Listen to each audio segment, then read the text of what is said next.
Tena Impact TV Kuki channel hin ve ho zo se ke ma gulang THANGLENMANG HUNGDIM kalim na ka hin pe na he ama sa penin tu ni khuwa hin hita bang phat phai musawa pathian thangwa nang ka hin pe in tu nia he kholim nai nei diu he topic chamcha ama sa penin ni phungdong kate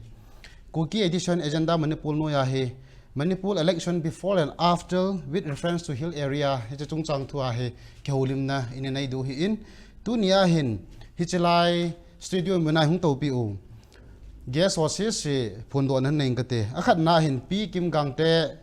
formal MP outer Manipur hung hi in ani na hin pu MANGBOI HAOKIP spokesperson KNA ama hung hi kinin athum na hin pu SEIKHOLEN LUPHO advocate ama to hung hi in he sources se to han tu ni khuwa hi keholim na ai ho inam igam sunga da phachom ho style ahung chi sa ho le abana hung thung di ho he ngai dan expert ho to hin in nei khom du hi in he chu tu ni guest ho new khat introduce kan bol hung hintin phat abana hung sal pe ki notin thu da hung lut pe jeng otin tu nia hin dan la mul langa hung thim ma style zil na hin na sangta hin na hin paning kating pu SEIKHOLEN LUPHO kan do pe num cho hi le ama chunga ka koi num thu do cho akhat na hin iti dana iho igam inam sungwa he free and fair hi ging zinga Christian khat ki hi a iho la thei mong lam ti hi nang ka do no men aji chu pam ti te ngai la hin I chen khom pi ho na go han lang ai lo la mai lo he song le am wa hin adei ta ki pi the ni ho la tu chunga hin ya topic ma ki koi chung chona chun a chal phe ki den hi la hin would capture ai lo le tin tam ta mi pi la de pi lo mi pi lung na tam ta o men a pe ha bui na tam ta so ni ho la jong hi chi hin ngin I pi ji hin te na tiam sta la lu a hong expert khat na hi ja chun na mu dan la na lunggel dan ne khat ne se pi lo ki paw men te masan hitabang phat pha ai pi pa pathian thangwa num han lang tu ni ni khuwa question masapin na hong kidong hi adon budan ha lein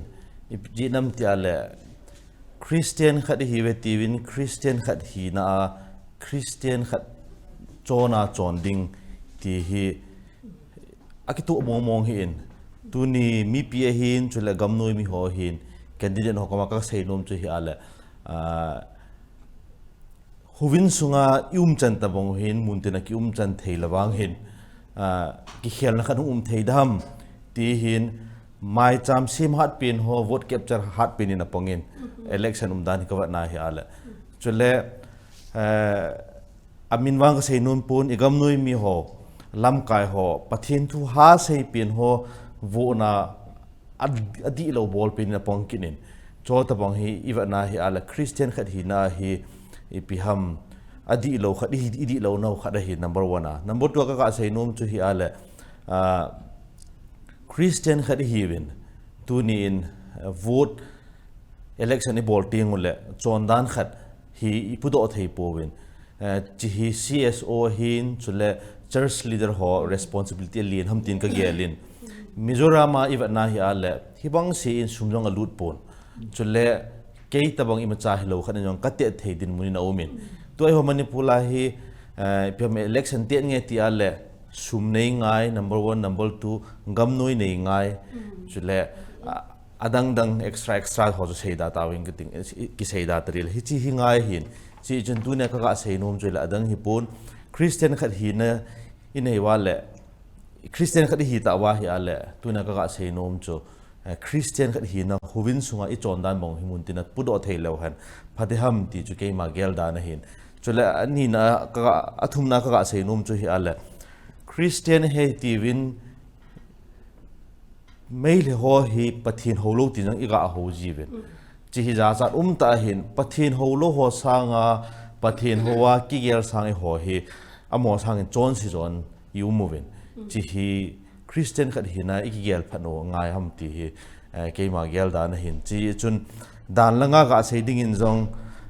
dan hi kuima hello ta pon politician ho ko mayong ka apir num chu hi ale mas ipiam jo se ya mi chom khat lep chawe ya ti ho hi bol ta po tin chule gam noi mi hon jong mi him khat nam khat dinga mi khat na de ya hi ale vote election ki ti hi mi lung thim mai thei pawen mi pawen ki sele pukning huba joy to bangam bati dam na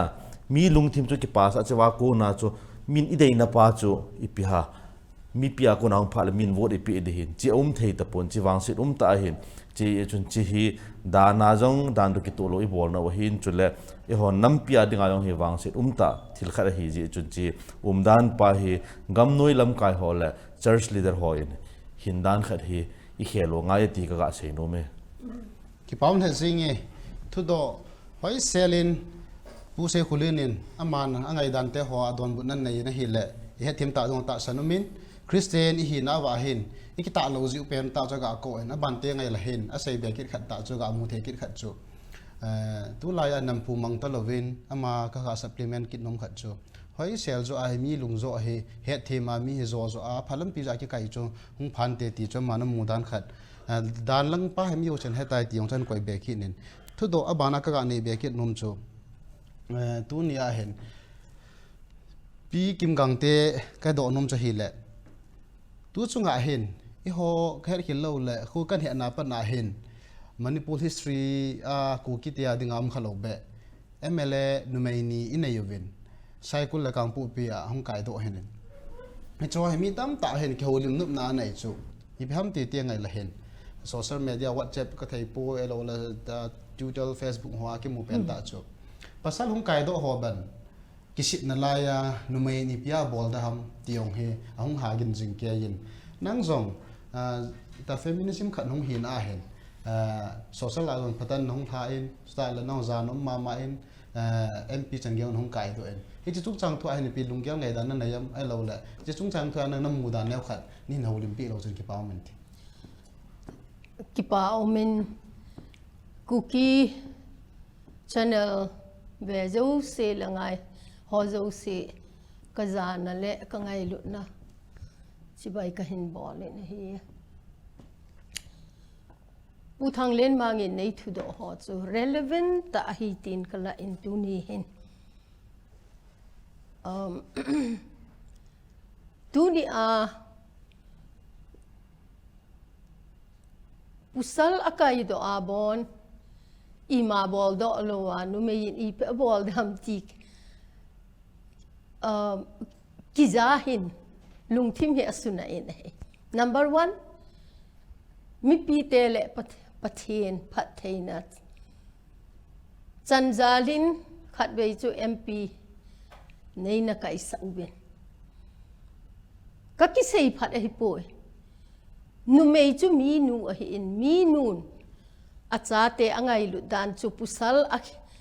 pusal walin angai lu ewang katinom poi ama wang wacha yong khu ive na hele mi nun atui a opmin ateng la khe in ano ho awa khangin da hlowa wachan bon acha te avet suya awa hi in nu mei chun I chan ge ya mi nu chun acha te angai lu tham ti chu a degree chu ken ka sei zo poi ki sei phat na hi lo in MP nei na kai sau ba chun na sa ta in mit hilong in parliament na thu ka na sei a ji chu hi chi MP ka hong kai chu I boi lai ta u a theo ti de ham a theo jong hi line mi kho zathum le som gup wal ki har sa ami alak nga displace I lai ta teng le chura chan pura e le e ingol mana ki kina a hi chi 1997 zo 98 a hi in ka hong kai so hi chi a parliament na mi hilonga thu ka ana se ya chu nu mei a ki hi pusalo ka tai mo hi poi pu seilen ahin pusal hin mi hilon jong ha sa na saben ke howang chu kamit li olong wa enu me ho chu EPJA kathabe je u hilo hi nu mei lung thim chu lung set na la ngai lu na tim set hi chi chu khona tui isuna khon chu hung le do tabanga nu mei ingai lu na le ilung set na pa chu imi na ko na chu mi li a hung do a hi zon hi I hat lo je le I ka ne je hi lo hi hi chi je chun tu ni a nu mei ni ai mil a hung kai do chung changa nei do le nu mei chun anam ami te angai lu dan sei thei lo hi bowling e ati hona hi le nam dinga bowling tam ka umin hi ade de in people's representative mi pi te thal henga assembly a analu ahung lu theya thu sei theya ahung umani kinep na sang ta inei jin hi ama wang azawa pu sei le ne hin sei pa chu thasiet ta in tu ni hin ivet na hi le mi pi te he akiphin le akka ma yong tam pi akim uin epg ham hi chi je chun tu ni hin akai do ho hi nu mei se ka ti poi pu salin jong ina na to ding hi atamma ma jengin tunin iti ipi chu hitayong le assembly a nu mei ni hung lu ding a hita in assembly a to di wang he atam le jengin mi pin jong akine pinaw sangin tin akine pina dung zu yu wa hi khat cha hi le pinem cha cho anakai do tan tun saikula konin khat ikai be kit novin amani hung ki tho a hi le bol thelo poi politics sa chon a lo yong sa thei a sa policy yong cha adi poi ji kamite adinga te a thai mang thei na lai hi hiti hi je chon amani hin na na sat ta hin to honding jong kinep a umin ivet diu hi jengin te a ji chu ikinep wala ahong ki bol lo wa hi jong le mi him ilung thim ana in hi chi je chun kine ma inga wa i ahin bol hon ding ho ato ding hon ho cho amani jong he ma in tin assembly sunga hi ai lo le parliament sunga hi ki i ma cha hi ki cha ding poi azi chu bam dile prime minister hian cm hian lang member ho ki bang che he I right ki bang che hi speaker pa bu address ki bola hi in hi chi je chun koi ma cha ko ma sia ma hi thu sei lang alung anu mo de o ti a mai ki vet na ding yo pon immite a ding a chu thinga ma pan e hin la ateng le hi a chu politics tu I thi the hin na the hin amani I vet diu hi mai in te ki pam le zenge pi kim gang ten hoi selen han don bonen ka ga sei be ki nom khat chu nu te hin pa te na ngai lu po e ti na hi poin vachan anau te ngai lut banga chu nam mo jong hin nam sung jong hi ngai lut na se ki banga nei ti cha ga ko pen ta hoi mama ka sa ki khat chu an sei kin na khada moi hang san du he ti cha kinet pi le jengin aban la tir khona ta bangin aman zo mi hilonga na parliament an holim no ne khan min phana to ate ni jong hi assembly hall sunga he hoi sel zo a kanam kagama dinga he pan na thei zo a he mai sang lo be a nungki ta lo be a he to dinga ki gon nga nei la hong pan de chu ama in nu koi num pen ta khat chu hi ding che ga mu win ka ga koi be nu ma hi in abana thu dong chal pe ki nu tin to han zam ta ke ne spokesperson tu hong pu thang boy ka do nom chum tu chunga hin iti dana ke ne history sau ta na nei zovin mla na kai ta vin ai la tu chunga hin kum som ni zo som langa zo hom khat zo a hin nang tha din ki na vin na ho hi ga ba nei la na kai tinga mi pi hin na dei ma khat no alui khat nei ji wa cho government ni no center ni no phata het pi khat na nei ta vin eci han lang pi chu hi jong la ai la KPA athali le in ban 100% success rate ni ya sat na ni na kai le no wa hen ni na dingu ven khair khel lo le ita khat cha na kai lom na ipg pen ta hen na tiam spokesperson khat na hin na mu dan na ngai dan ni sei pi lo jong ki paw men ki paw men ita bang chan wo nang wa nei pi wa chong la hen don thei ding a kom ji ke hin gel kalut ma sang ka memory hoya hoi thu hi ka sial example kan pi a hi ka topic ka man sa na kum jang am ja he talk so ki bol ji ho phat len ite sei dam ji ke question answer ke pida na hogang chal chala ka don but khajin na ka buina ma yong len nin sei pi ding bo ka tu ne ji chu gel sunga chu ne yu si chu chemical jaw hin min na nu thia ti le thia mu ta ke kap thei lo na ai chi din mu na chu kum som ni kum som thum chang mi mai ta kum hin เฮจีไอชันอิสุยลายกันนิลุตอาปันเห็นไกเทียนตัวคุยสนใจเลยแกพี่เตะจู100% success สิแกเนี่ยเตะจูอีทีเลย success รู้ทำที่จู example เนี่ยเป็นอาชีพดึงใจเลยทุกจุงฮี election result หุ่งเก็บพูนฮีกางผู้เปียปัดทิ้งนูปัลกีมีปีอยู่สิเก็บไปไอ้พวกเราเก็บปะทำที่เลยทิ้งนูอยู่สัตว์หอยกาฮิฮันน่าเลยกูลิงเลตลมุดิ้งกิตามเอตีเวนจิตจุเห็นอาทิลจูอีหัวนี่สิมันห้องโดเฮียนหุ่นจังไงปุ้ยอินเดียสุงลังเกียโดไอตะบุ้ยจิตจูไซคุลาปีกิมแนวหุ่งกายาพิสตอลกะมาจูเม็กซิโกเตะกิปันไตที่หกตะบังน่ะจอจูเห็นไวรัลตาเห็นเห็นตู้จุง1995ดุงอาปนาฮีหัว election จีดันไปพิเตียมตีแหละหกกิบกายาทุกเสียแล้ววุฒิในสดานายเลมปีกายดึงอานี่มูเห็นปีกิมกังเตหัวให้ไอแหละกุกี้ซูนิฟายอาจจะกายไอบุญนะ election เห็นมิดีลิงมิพาพุ่งทุ่มลวินกายอุเตตีดึงอาเห็นอินมินนิ่งว่าเขาหกกิบกวยสู้แกว่าแล้วนุ่งกิตุแบบดึงด่านนั่นเป็นจะพุ่งเลี้ยนหัวตอนนั้นเมียนที่ยังเห็น95อยู่ปะนายไซคุลฮาวกิบเกียนตู้จงจงลงหางสิงเตะของเราหามเมนอาบานินคงไซดงลกิถอนะไอโจ้กิเตะน่าดองนั่นแบบจิวเห็นไซตัวทุกสิ่งวันจู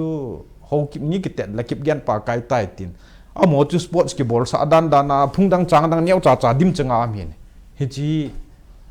ทิ้งเลยมุเมนเนี่ยบอลเป่าฮีน้ำปีสิไปเป็นนายพุ่งสิไปของสูงกำผัดไว้เห็นที่กิจการถิ่นจังไงปุ่นเรียนจุงทั้งยันอีพอลากูกิเตะประเทศที่เสียวมาร์ตัลจันทิโลหามันตินได้แหละสุ่งตุ้งเรียนมาสังอากิงอาจิตาไอ้เจ้าจีพาวเห็นแกเห็นกันสุ่งมีแต่เฮ Bible degree ฮี MDiv จังอุ้มมู BTH GTH กิตัวยังอุ้มมูไอ้วางอาจุฮิตยากินห้างเซ็นต์ทุกสิ่งพาเฮขัดใจในสปอร์ตเราเห็นตัวนี้อะไรกองทุนอย่างที่กลุ่มสมรีวันล้ำกันโจในปุ่นนี่คุณสุงายังประเทศมุ่งมุ่งจุกเสียได้กันตีนเขาสานกันในปังอินสิเกตินอิมาจากกับพัดจุ่มปีเลยเลยสิจุงาเห็นกิติฮี contribution จิตวังปีทำตีป้าเห็นไอ้มานักการนี่เตะดึงตีป้าใจปุ่นตัวนี้ตัวอายุสิบเอ็ดอากาศกินเตะเล็ดตีแหละเมื่อจะอาปนาเล่ทิ้งนุ้ยมีเกียร์เฮบิวเนียสิบอกว่ากูกี้มันยังเห็นนี่ขัดเล่นอันจุดโอคิดดูทำตาเฮมีอยากตะไกหวังว่าเฮเกี่ยเนี่ยกิติจุนก็หลวถึงป่วยวุฒิยังจะว่ามาสร้างขัดยังจะกิมป่วยไอ้ยังเลย register political party ขัดหินอาจูเฮ้ยลายอันสุขิลว่าเลยเห็น freedom of speech and expression เฮมังจ้าทุกสิ่งทำ assembly hall และ parliament กิติจู operation หัวดิ่งหินเฮ้ยจะจังละลอยยังจุนปามลังอาปนาเฮทุกสิ่งที่กินเห็นแต่ก็อันนั้นไอ้ฉันชัวจุนกูกินปีหัวกิเลมทัดตายอาสร้างว่าลินจะอมหลูพัดจุนเจลกับลงตายไอ้วางเงิน interrogation นะจุนอีโลวันตีเลย political ลำไก่ขัดหินจีจุน registration กันนี่ถ้าบอลป้ามุยจุนอีเจ็บที่ปูวินนี่ฮิตบังจะกินเองตัวจุงอาอีตีเลยแค่ปีจู 100% success สัมตีเลยจีลบอลูอากิป้าปีนิวอาจูเกตาจูจังเลยสิ่งในปุ่นทุกสิ่งมาเกี่ยมูใจเลย candidate ดังหอนอีพีนี้ว่าอันมอนอันนี้ว่าสุมหันลังอีพียงเลยอันหินเชลล์ว่าจะโจหินแค่นี้เตียนยี่ใจเลยจุนเอพิเตียมตีเลย non violent method จงเช่นอามานี้ทิ้งเลยนะยองจุหินันตีไอ้ยองเลยเกี่ยนที่จุกดีแบบเชี่ยวเฮมีนแค่นี้จุขัดนิ่งติ้งฮิตขัดตินบอลลูตินบุตรเก็บเจ้าบอลลูติน manifesto จุนหุดอยู่เตี้ยตินนะอามาวางกินกระดีใจเลยอามามินบอลด้วยไอ้มามินทิลบอลจุนปะทินลุงไทยเห็นกอลเทนดิวาลีไล่เลยบอมบลาฮัลปูวินทิลฮูเตี้ยจุนอีพีบอลวันติเลยราวนาเลยทิลกิลหัวดัลมังเหตุวินตัวทิลฮูเตี้ยยังยินให้โจบอลเห็นไอ้หัวจีทุบปีคุยเพียมติเลย bad begins bad ending เหตุทูจีเห็นตัวนี้เนี่ยนาวินตีนิวขัดเลยอาจารย์เตะข้างหน้าลู่หาดูผมตีขัดยังว่าเหม็นนะเลยกิติจูเฮ็ดดิกันกิธนูมินกิเตปีดิ้งปาจูกิเจมันลังหูบุงอันนี้สิเลยกิดิ้งโดหันลังแล้วคนอีทูละดำไอจิตตบังจูหินกีอีพิโบลาเฮจิฮุลุนทำเตียวให้กับเบกกราวหัวเฮมีกันทีนะตาอาศัยปูนจักรจงอาศัยงำปูนนี่อาจักรตาจนอาศัยนายอมองกิทอลอยจนนุ่งอามาสังเอานี่กิเสียงำลอยปูนเฮจิก็หินตัวหันกิตุโลฮิลา hi chi kai khat pa hi pi ham ti le pathin na to a kala ya na hi chi GPP ka hin ke ania yong hi mi pi min to ka hi tu chung kai lu na chu dang ai poi candidate ni na pu yong che hin chong le mi pi hi min lo lai hata kala hi aji chu langa a hin gung hon thil khat chu mi bol sa ading ti le hi thei lo hin laya oi pi kim gang te na sei chu na lun pa le hi ti khatin bol len ti chu ki sei thei lo hin na ngam ngai lut ki te pa hi e ma natural la mi ai copy yong ki copy thei lo kha na ya hi hi chi ke hin platform kan nei lo a hi mun tina leadership de te hi wen jel ki lut pitang jel sunga mon ke ne chu ken ka phugu da tin la yong na ai chu bet mi wen sacrifice phat lam lo credit ki chu te hi ji wa he ken platform ka chan lo hi chi ke ne ki ti hi political party KPA ho che hin ke ne is a political party as well as a movement hin Indian National Congress in za tu bangwa chu 1946 sa Indian independent masanga uniform u hin hi chilai chu ho so chu tabang kiloi khom ning bolding chu englu ku ki wa hoi a chu chak ngam lu ta na chong le thil tam pi nim ya hi chi chu ani su pha na chu ke ne chu ni bol hin Prime Minister Jawaharlal Nehru mot bunga hong ai on chu first memorandum ni pi u hin tu na thu sim ki thio hi atam lo hin 50% fabricated ke bol hin na yo yong hin agu am puwa le chun a phel hin hi ki hop to de hin ki sim do jo lo hin ke ne thu sim hi in la to al hin Kuki issue chu international issue ta ki sei thing ma ma he aji chu tam le hlom na pun I boundary na pu in gam lai lungwa chu British ten lang jong apu ya chu hoi lang kim le thakhat het tin chu political me ma an khat wa le phung le cha ngai ha le ethnographer la graphy langa kai lo hi wa chana ki chawai dan hin ke ne hi ka seinum chai le KPA ho to bang chai poi political party hin chong hi chi movement khat jong hi KPA ho chu phamo ki sapoi Kuki People's Alliance ta news a ki muyong ki thang a na me ayong le ke ne ten a sei hai uthil khat cho mo dong an sei do di yong ka ki nem ji chong le ke ne ki ti pa hi ithu simu hin na dinga na tong jing chu hin chong le tu chu a election ni te ni wa le anglo Kuki war sung hialwa pastor ho na thin su sa sai ti thu ki se al ka lung hang hin sai kul ga ma khun pastor lo si pulin thong la ka lung dam lo he hol ngam chu achung thu sei dinga ko hen ke CLF ka heti hen aki phut do sa choi ti ding he kukin pi to ke kes ke bol ding ke ka ti kim vai phe yong thi lon na chong le jangin bai te hong thi kin arm staff khat jo ni agin pa political scientist a ham do le sum thu le sin na chi na khelwa le adi po history thi ding hin na hiti khel hi wa won min tu a thu sei the le hi in khelwa le gam nei lu tian ai ti ding an ki pa khona igel do thei po kanau pata khai khulal long chu hung thikit na ke su lam ka hin beng la amo thilonga chu trial bihila jela ku na hong po do ka hin jel ka lu jong chu mo het na kheng lu nen ke sali na li nei bu hi chi ka na len min hang san ta ma ti ka thine dinga khat hung ki pe kit lo jen na hin lum lo do heta ka la na ji chu cha kin kani fight pa chu right battle ni khan na ka ji ngam lo hin biren open letter pi ding ki tiong chu ka ngap cha lo hin akia ria te le ke nu te to Kuki in pi ho ke thu ke nu le taw na ka mana ka bol da ve news the centenary celebration of Anglo Kuki wall is already over ta ong ki khala mai para tholin hot topic ni ji chun ini thim vet in din thim vet wa ke ne chu once a recognized political party ai a chu hi chi chu azu tu ma chu conclude a pi hin chi chim lai chun archives a hum din library a hum din chu pi ham ti le hi chi chu ni khel na we a hi wangin MANGBOI HAOKIP KUKINATIONal Assembly President Pan asi chu thu ta hi amo ki dong lo hila decision ng la lo hilwa hi chu a khel pi hin meaning thi lo de ti pa chu ki koi do hin jela kam sunga chun ka file ho chu mi thot do ding ka ti nei le James Kuki nom pu ni MANGBOI na thiong na thi dan pi ding he credit phat la ki chu chu wa sacrifice pa nai pi nai kha za dang te le chanai san du ta za dang om ju siong chun he nu hin aji chu Haumi Federation te Democratic Student Association Manipur te hon amo pau Bengali script pa ko hap ta thumlang ni siu hin na ke le kha ji ho cha he chu hin to ka se num chai le ke ne hi awela he mi pi hi educated hi te ding tunia ikikulo na thu pi le Manipur election before and after special reference to hills area ki ti hin da oi foreign observer hi powen a hi ti we a khu ti we a ki chai tai ti ding ai pon HA hi ipt la hi ti ya he chu remedy itipi dam ti pai a he kyong thanum ta ji chu advocate khat to oi pi kim gang te ho nga la na Kuki la cho amu nal dom dom ku di da na cho kong thanup ke ipi chu ki sei do lo de yang le he chi to impactivity ken ka de ji chu hit ba hot topic ho he mi pi hi all la hil de hin min la lo thil chum hin na a he pan sei ding pan i sei ying di ai bo win ji chin a sei jin team thei ta ma ya kuiman a team om da pui a tingam na lai win na aji chu chiga sei ayong hi cooling letal zat bam khat ni ignol ka bol khum jong ji ai ta bo win ai yong le i tha ni le chu ni pi sei de ham thi ki ti thi kha kai sa ai in thi ding kan ki chat pen hin khat we ka thia wan gam ka mo pa na he anuk dan chu thu ta ki din pian la ding le lu hu su an la ki lung le be la ki ti ai bo Christian khat hia thi ding le i pian le wa la hin i ma cha hi jo po wen kan sei so tan ke ne te success lu na chu dang ai poi tu lai khang ta ki tu a ke bol thei lo ji thing noi support jong a ki dal lo ji hin chong la thing noi ki ti hi ki cha te hi win aji chu ke ho ne wala ya hi soli khanga hin gundangan ngan hi win imparter ki so kho sumpilowa cinema ne wa ta cho ne pha hen thil hi aung ki chai pha la ke chai yeng hin operation old clear chandil gama chi ti umam ti le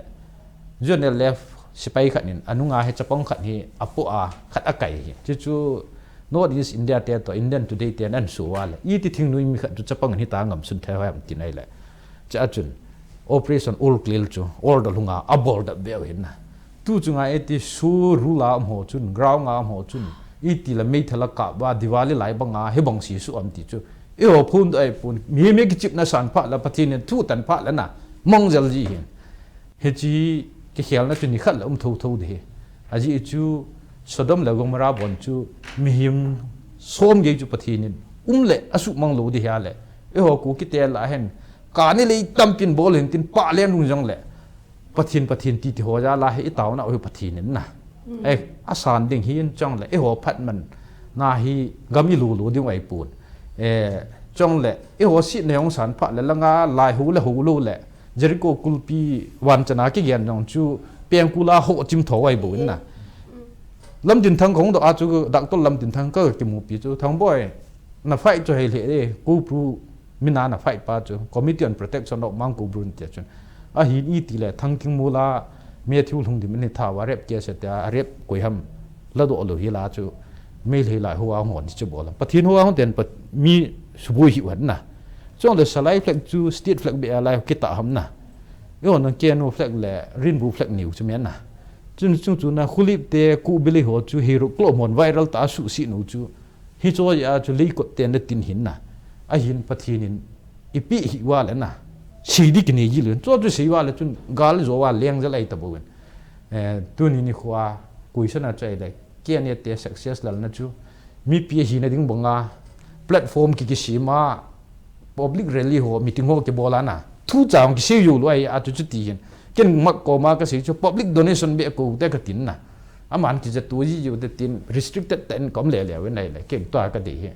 a phadinga thil kan bolding phamona sa be set wa le next pe lu le ki chai ta hi nom sel ka ya ji kan sei so ta hi jan tu yin han ki pom ve pu thang boy spokesperson ke MANGBOI ot ta MANGBOI sorry ka ga man lo he tam ta hin sei ta in alo hin la na ho chu ya su ke do ka ta san ne abana khat ka ga do be kin mum chu hung chal pe kin ning ka ting thu do he limited na hu mai je a hen pi kim gang te khat ka ga ko kin mum chu yo no ne khan nen min pha na ga le mai he chen khom pi ho hin pi ti da na he election pha le hin ho to te na ki kum lo he a thing noi ho ka ti jing ti dan he set ngin min pat set na ka se he po i ho wa ho hi a ki kum ve ti ki chi chan ai mu tun jong kene spokesperson panan se pa cha mi za ma na ngin jong i chung chang a hen a mo de pa ki so ni na ma de khan to ni na tiam ai ro la bi pe na de pa ki so ne na chi khan to ni na tiam ning che kan na comment na lung ge khan se le chu ki pa min te loi ho min khat amin wang chu sei dang kating kim nang election na hung dina chan ge ya chu gam noi I zat ham khanin na su gen the in chilai ta achun kim gang te bo hi a tho dingin ana ge lun tu ni hin ading jo se tam jon a tho ta ve ati chika ge la hi le mei thei ho le I chen pi ho na ga ho hi tu ni hi chan ge ya hi ki kum lo danin a ben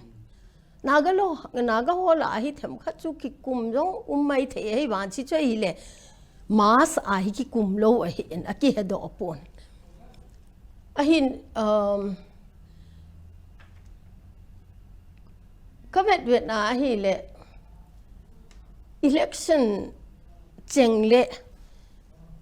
nei thu do banga chu I gam noi ho gam noi chu thu khanin gam no cái ya yong he na nga yong he e mi jo se ho chun gam noi ho chu kami ka sa kalam kai kiti hi election ding chi chu hi ji lo hi election phat le mi tham khat na ding in a hi ji vin adang cheng chu no thap hung hi teng chu le inam la chu I tiki tu na ki ngai lut na I ti dham lam kai te ni ka right le ka left a to pu te ni so pi te nin without mincing any word hoi ta in explain about hon tan chi ge le thaset ta he mei thei ho zo in pu in hin sei in mei thei ho pathin excuse me ho lo itivin ama ho ki kum po be tu ni na ga ho yo ki kum mu be ti aki he po e ho a hi ive na hi li ipi dinga democracy meaning chula hete jun tin azi it's democracy is of the people by the people and for the people kiti ahin hiche a meaning he a nam ding le a mi te ngai lu jo si chu election a ki kum ngai lo hi azi chu a b c a to z na akai do chu ka mi he te a pom thei lo pau hi thaset ta hi teng le ama ho se ai poi ading di hon ipidinga ama sa pena gam noi ho lo ham mi pin angai lu nuwa mi pi dei cha chan diule gam noi ho inam pum pi adinga lo pi ta angai lu ta aza ta ikoi ho ji ipidinga involve a bol sa wa gam noi ho chun ipidinga candidate ho chun ipidinga ama sa pena ahung din got ahung ki gel phat le gam noi ho le hom kati parliament akana sein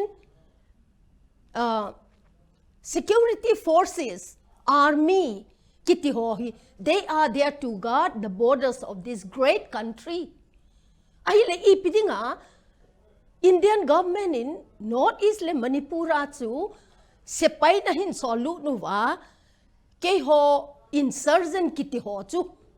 nama nu to na thau to na je mu to ipidinga chi chu na bol ham they are the sons of the soil te are open ta parliament koi macha ki chalowa speaker pa address ka bola thu kana se ipidinga na thau ham ama ho chu they are the sons of the soil ama ho chu koi ham Kashmir border across Pakistan insurgent ho gam no ho lu nuwa thisan ahung so hi pon Manipur sunga gam noi kiti ho ama ho hi agam chapate chanute hi bo ve hi chi ji chun tu ni a hi nang hon se pai na hin sol wa hi chan ge hi Armed Forces Special Powers Act chalai na bol wa killing fields na so hi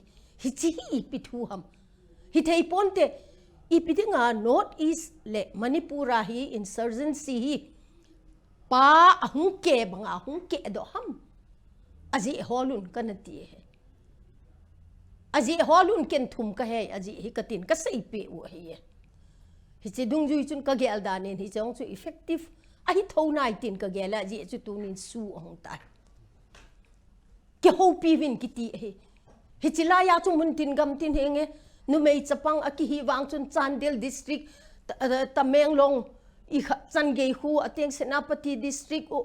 Okrul district nga imite ho chen na mun tin chu na anakil haya sepayin igam noi ho a torture dan nule tha dan ho jo seu chu anakimu a hichi chunga gam noi heti a under the pretext of hunting down undergrounds civil me innocent me izat na tha ta om te a parliament na kana ki sen hi mit hilonga ka thu kana se tu ni a hi ipidinga igam noi ho hen adin mu no hi ipi ham ti heu hen lang mi pi te cho arai piu hen kum nga sunga mi pin arai khat ve bo exercise bol the hi in hi chi arai na san chu ila pi uwa EVM ki bol na ho chu tu ni a hi ken I tabang hin kukinam pi chu sei phagong kating ai lo li igam noi ho chu parliament na ka sei bang hu go jong leng social media a hat tan social media a hong do so tan EVM ho akikan go pum po go ke po wa akikan hi chu ho hi mi te ma sanga za chat ta hi ka so pi te ho mi pi te right sei bang chun khat ve se akum nga sunga exercise bol ding chu mi pi chu of the people thả yong na hong thả thấy lâu điều hi khát về cái xây ta chu na anchor pu of the people o f ding chu o double f ikitin mi pi te but sunga ilu sa ta po anai hi chi hin I pi hong su dam ti le a kho che in tu ni hin a zo ana hin se tu question a chai na ka ga don du nom chu I pi dinga na ga ho le me she ho chu hi chi hi vote capture lo a emi ho bo hui heading khat chu gam noi lam kai ho la gam noi ingai lut ma jingu gam noi ho na heading birenin ke tan se ga te amin se nge cm pan na ga ho ki chat he azza hi me je ho cha hi la ama thi san hi tun jong npf to sarkar ka sim khom de ti jeng he opena emi ai pi chu le ke ne le ke pa le e wa ding in khat hi na pu khat hi lang khat ne I sei le I pi dinga ke pa ni ka ya I pi dinga invite bol lo ham nu mei chi in and nu mei khat le pusal khat hi si chu invite e bol po we ai ba npf ho azada dan chu ka sim khom de ti he aji aman no henan te asunga aji sei do lo wa aji ki ko inan te ama ba alliance bol pi JDU ho jong NPP yo ati thapoi NPF bo se ei ho chule igam noi ho angai chat na chu hoi lai ham government itile vote capture dinga bo avet le lo he vote capture jo tengu le thu la lo hitai tu ni ipi sei di izat kai jong le hen government present government government hung ki siemin tin izat kai jong le hen anel pen cho anti party hung ki ti di hin la yo he tu chunga kangpo pi honorable MLA nu chule churachan pura vi hang khan len cabinet minister ra ko na thai mang hi eng chula thun eu chat hiti hi je BJP a ka kaya hello le government sim la a chu ka ja ba hi le thu tam ta ka sei thei de he fight ka bol thei de ti chu a hi thei poi hiti hi chun opposition na to ho jong chun in nam dinga na sat ta opposition to na to hon a right no a head po wa hi le fight a bol thei jo o hi aji chu government sim sunga chu yes sir yes madam ti ding bo hi ve akai do hon head diu chu opposition ho hi na sat ta a ki se nu nga he ha ta pan ala u nga he ti chun e ho chu igam noi ho jong e ho jong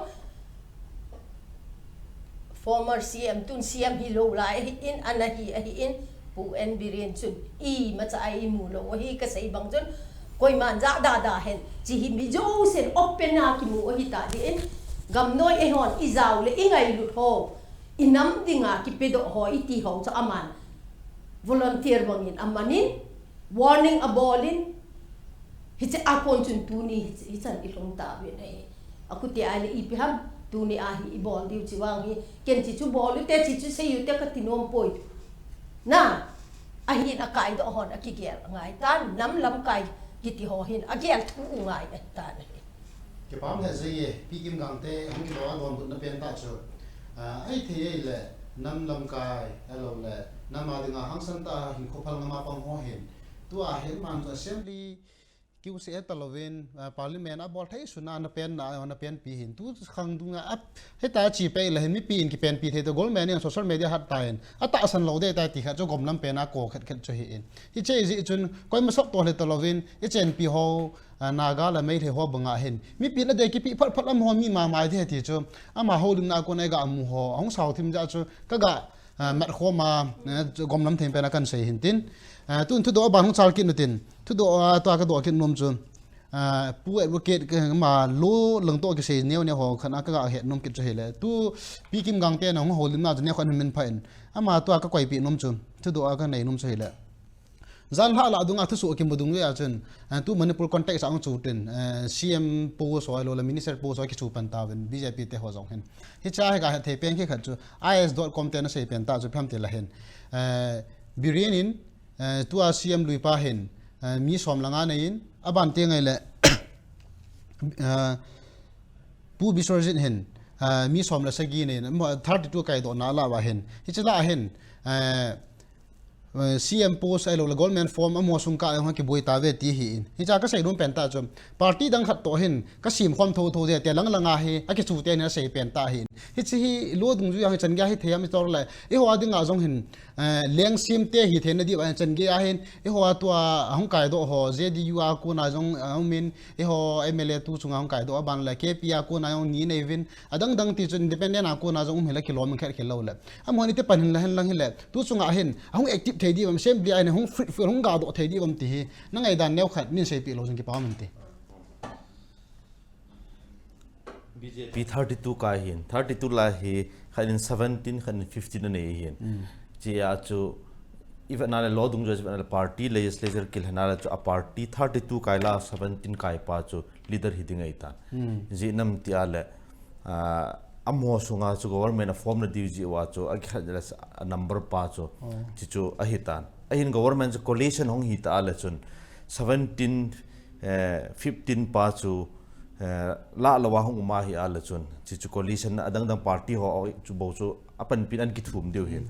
chia chu I ham tia chu 17 in a zo tan 17 pa hin party dang chu mars abor sa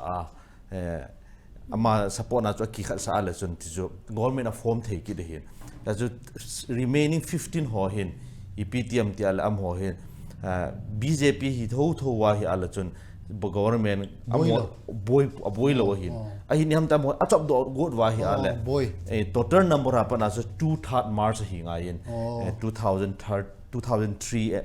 anti defection amendment dungju ya he mi kha chu party khel tang e amai ka dei poi kha na hi ale March hi nga yin anu pha le khat ki chom do anu pha ki chom de anti defection hin cha chu yo Manipur election by election tam pi bol ta win na che hoji chu hin chi chun tunia he JDU ho yong he te ka pya chu gu ba kai ta win gu ba kai la wa chu 2/3 hin congress ka join diu he ti wa 2/3 ki chop do wal anti defection a hob lo hin hi ti kha jong chu ma hi ji chun tuin ai wanga party neu hi ji hin ake ding wang kamu ponam ho he a chi na chi khom ding khom ding da ni no min chi tu a hi 17 15 hi am ho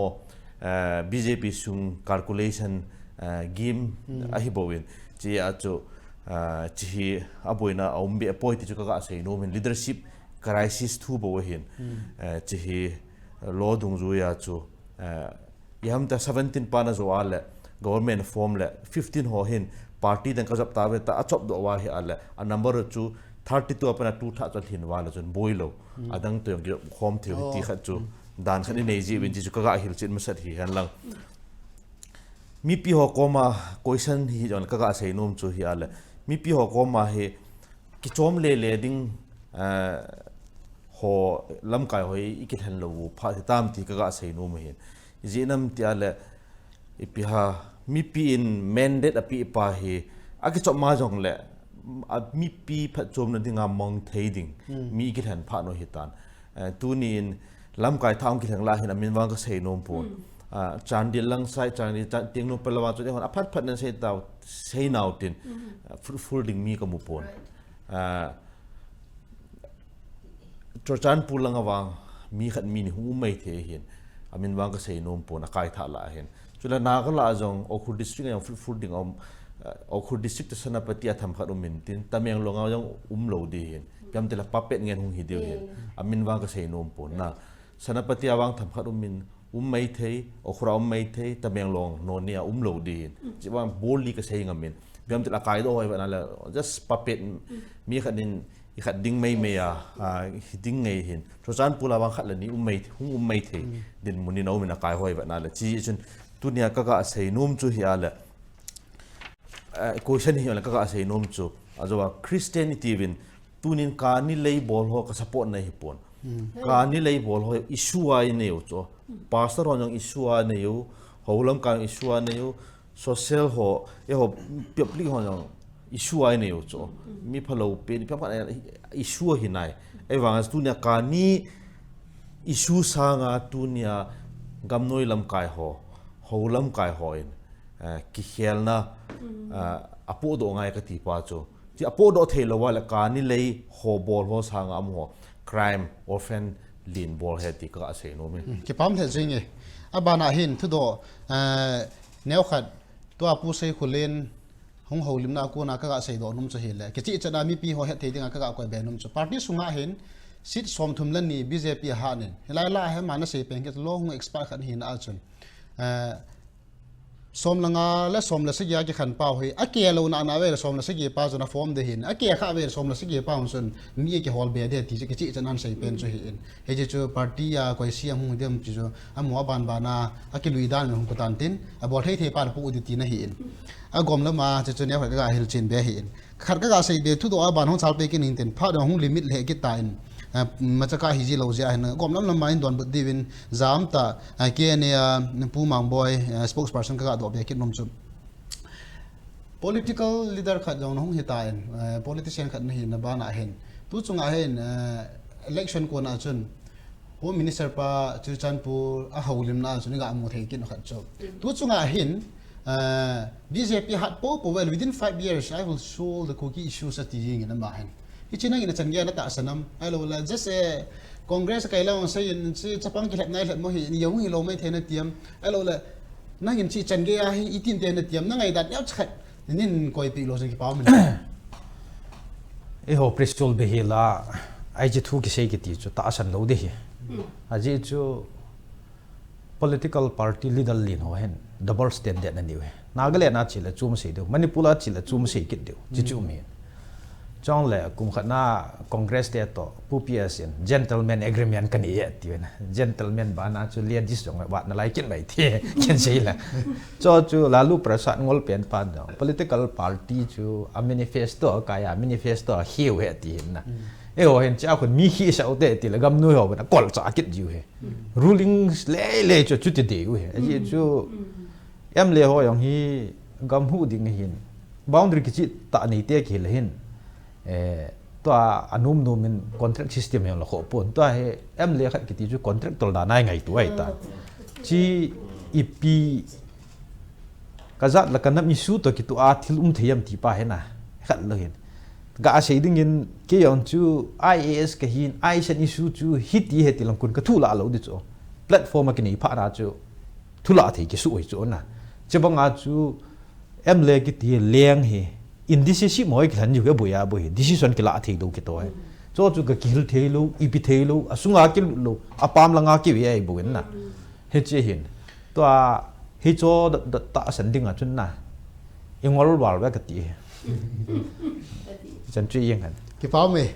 abana he khat pi kim GANGTE ka ga do kin nom chu thu do a ma dinga chena ko em chu le Piam ti tiang ay lahin. Tu chunga kin charum ta ta kai poi ti ing kate. Mi pi na dai mama zing I hola ang kate po naga hola ang ani na ki go ma hin. Te ka na in public voice ba ma ing dok lam tin thang wa ta mai lo wala Alfred wa ta bang chu ting la mi te kin na ta kin nei. Mai chang pa cha na ka sei pon pe ha media hi jong leng amo la nga ka kai tum na ka sei ma mi hong ki mudan pa ka sei hin. I pi je pen ta kai lo hun te ni tiam na ngin lung yan sei le ki pa mun ti. tọt na to ta to ko men gam noi hot support amu lo ham có cái question này cái là cái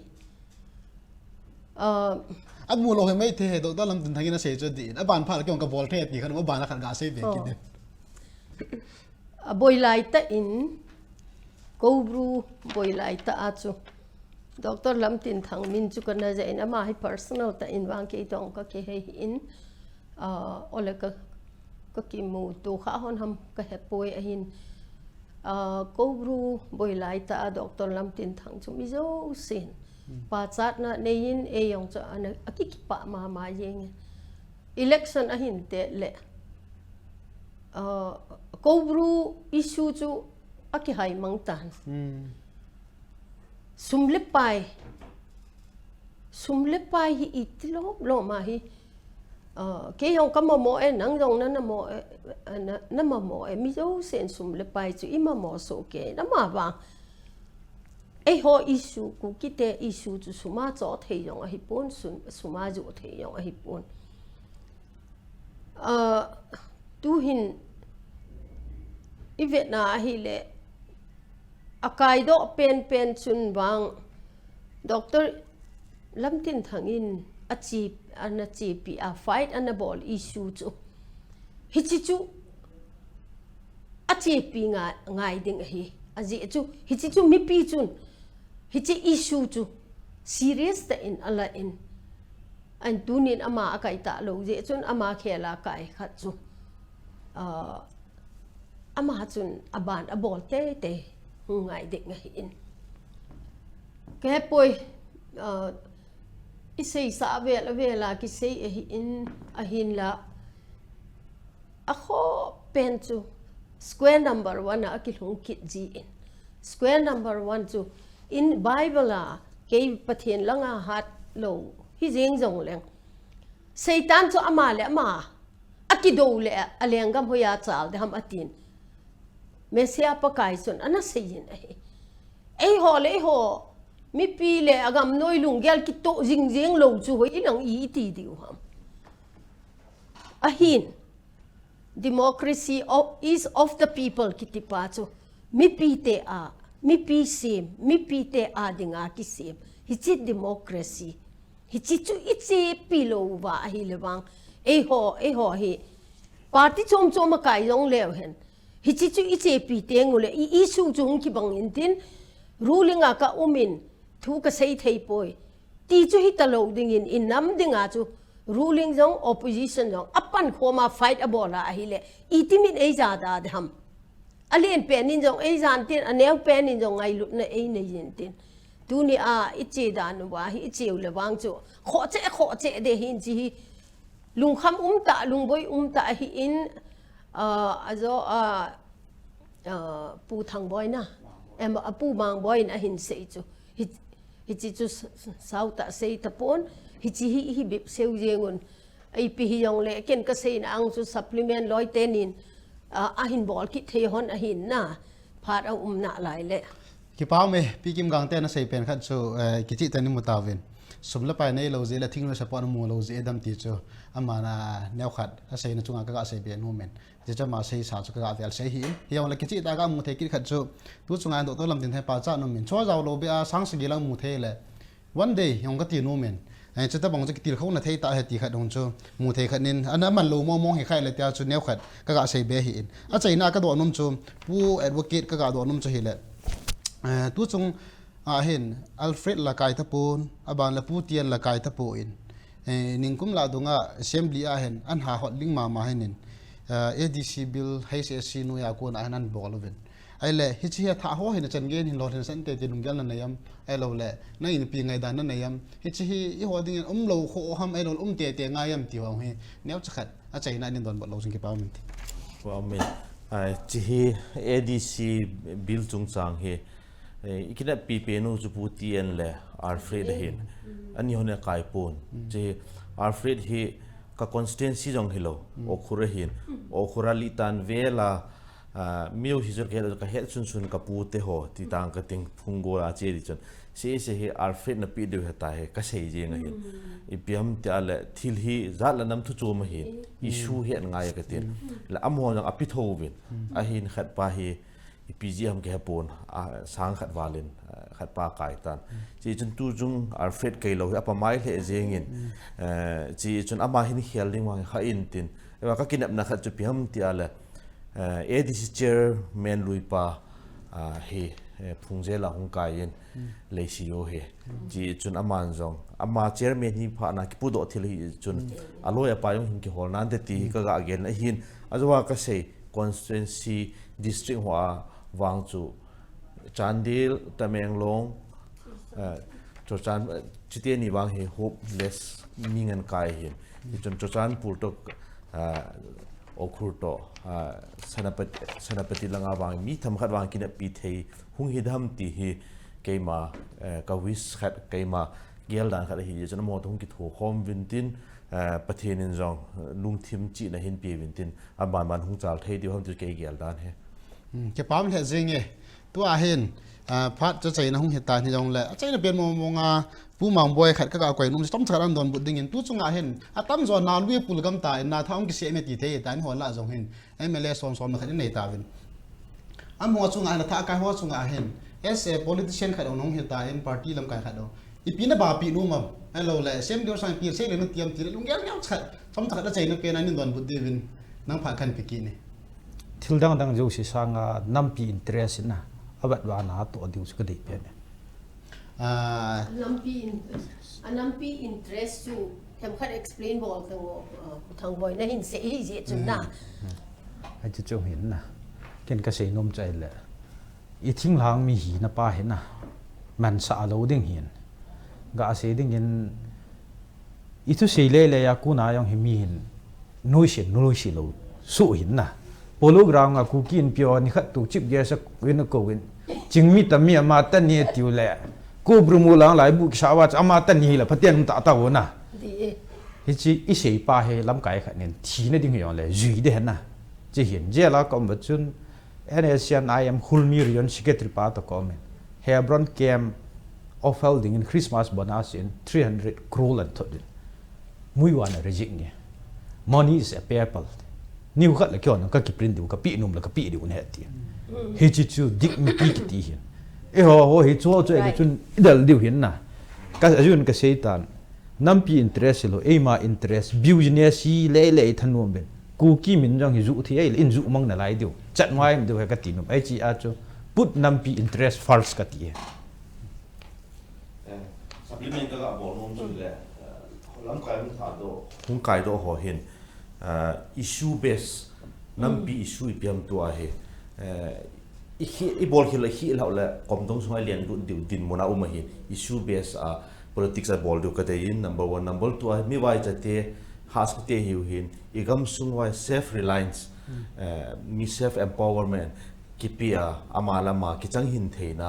chi issue chi te ni issue hin bol theu le chi chu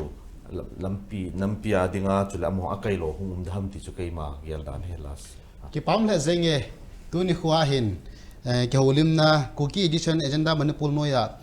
Manipur elections before and after with reference to hill area ke holim na di sa ni ho society sunga dinga kan na yovin hi chu sunga hin mim ka hi che win ke ho jong tip na neo a fila hi jong le hon ka sai ke la tam mai the hin Christian sa khu khan hin na van de ho in na ma ka sai kha pa kai me lu se ta ki ngai dam di win thum ma sa ngai dam khan thum ina he a chai na ka sai num chun tu na gas ho hi install le koi hi jong le chin ve ho zo si in pa kai chan che on na pa the bu pe win tin tu nia hi chi channel hin ve ho zo si mangpha kan bolan he